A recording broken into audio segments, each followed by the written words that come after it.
জেঠু জেঠু তুমি এই রিপোর্টটা দেখো দেখো। সেদিনকে ফুলকি সবার সামনে উঠোনে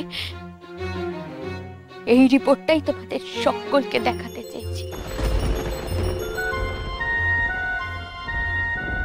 আজ আমি তোমাদেরকে এমন একটা প্রমাণ দেখাবো যাতে তোমরা বুঝতে পারবে যে এতদিন ধরে তোমরা একটা ভুল জায়গায় ফুল দিয়ে এসেছো, তোমরা ঠকে এসেছো। প্ল্যান করে তোমাদেরকে ঠকানো হয়েছে, সরল মনের সুযোগ নিয়ে তোমাদেরকে বোকা বানানো হয়েছে। ফুলকি ঠিক বলেছে জানো, এই সবটাই ছিল মনির চক্রান্ত।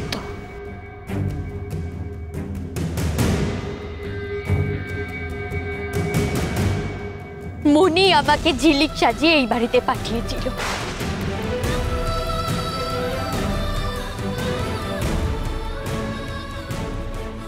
এই যে ইনি হলেন তোর বাবা মনীষ মুখার্জি।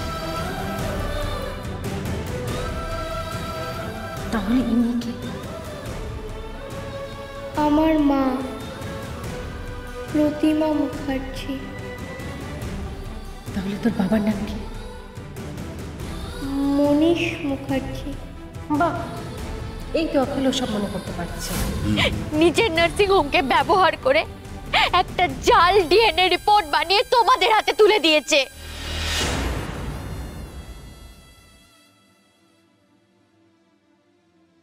তারপর মনি ওই অরিজিনাল রিপোর্টটা সরিয়ে রেখেছিল নিজের আলমারিতে।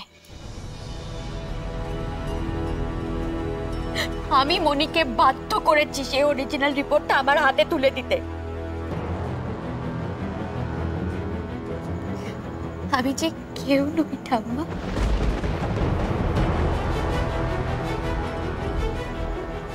এই মুখার্জি বাড়ির কেউ নই আমি, কেউ নই আমি।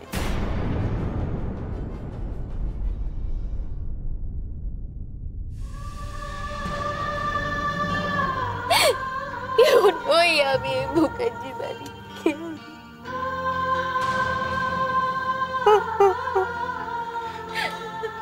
কাঁদিস না, ওঠ ওঠ, উঠে দাঁড়া।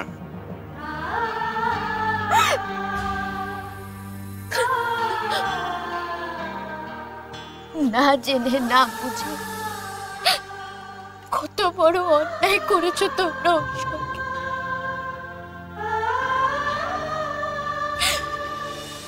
ঘরের মেয়েটা ঘরে ফিরেও যে আজ ঘর ছাড়া বাবা।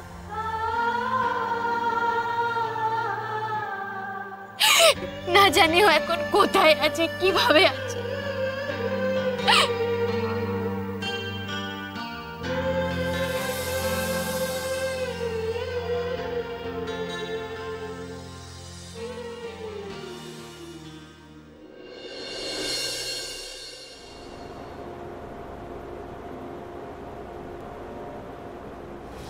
কি তুমি এখন এখানে দাঁড়িয়ে আছো? আসলে কোথায় যাব, কি করব কিছু বুঝতে পারছি না। বীরবাবুর কাছে কি দরকার এসেছিলে? যদি একটা কাজ পেতাম। কি কাজ?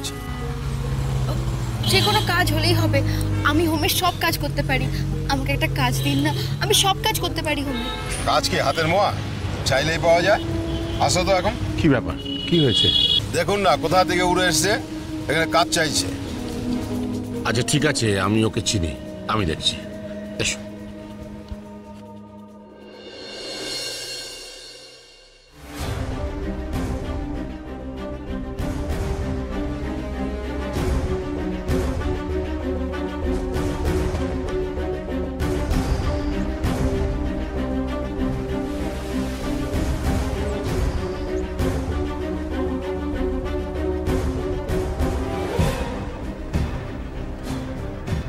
এটা তোর আর আমার ডিএনএ রিপোর্ট। এর সঙ্গে তো গঙ্গার কোনো সম্পর্ক নেই। যতই আনম্যাচড হোক, এটা কখনোই প্রমাণিত হয় না যে গঙ্গা আমার মেয়ে।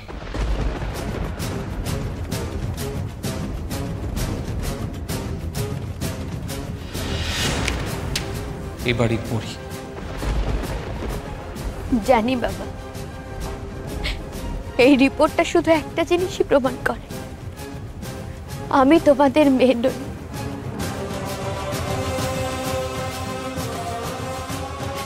এই মুখার্জি বাড়ির পরেই নই।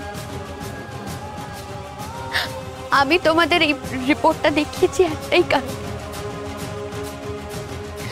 যাতে তোমাদের মনে আমাকে নিয়ে আর কোনো ভুল ভাবনা না থাকে।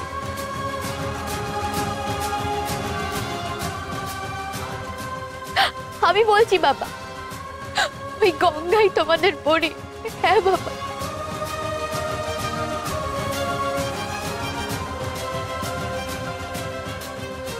আর এই চরম সত্যিটা সবার আগে বুঝতে পেরেছে মা, আর তার অনেক পরে বুঝতে পেরেছি আমি।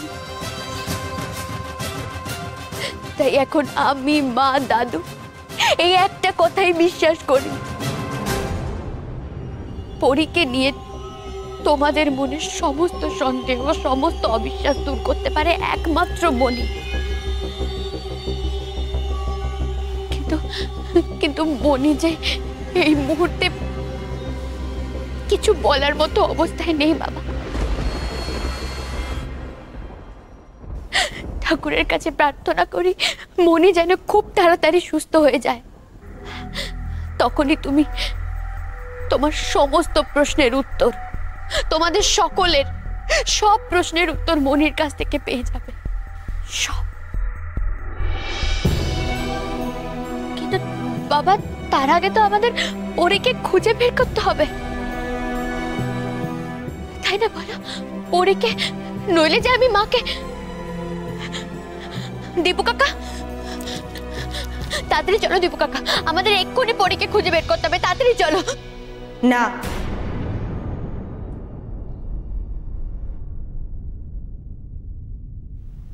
কেউ ওকে খুঁজতে যাবে না, কেউ না। মা, মা কি বলছো তুমি এসব? কেন বলছো? ঠিকই বলছি, একদম ঠিক বলছি।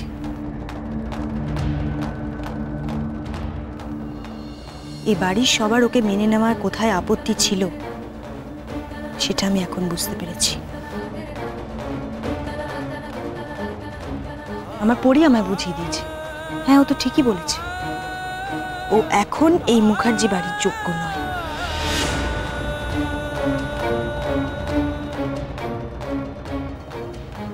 যেদিন ওই মুখার্জি বাড়ির যোগ্য হয়ে উঠবে সেদিন ও নিজে ফিরে আসবে, নিজে ফিরে আসবে। তাই ওকে কেউ খুঁজতে যাবে না, কেউ না।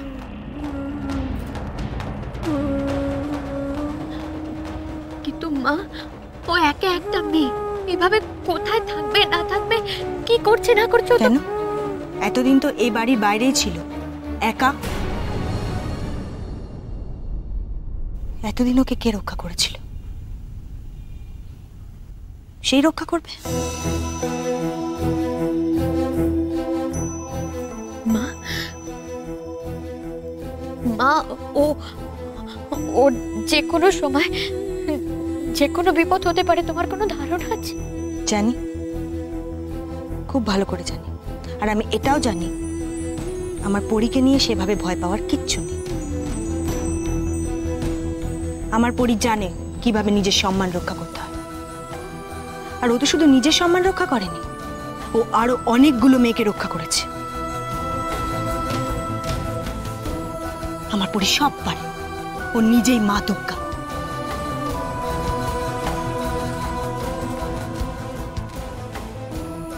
মা, এভাবে অযথা জেদ করো না মা, একটু বোঝার চেষ্টা করো মা। আমি যা করছি ওর ভালোর জন্য করছি। আমি জানি ভগবান আছেন, যার কেউ নেই তার ভগবান আছেন। তোমায় ছাড়া ঘুম আসে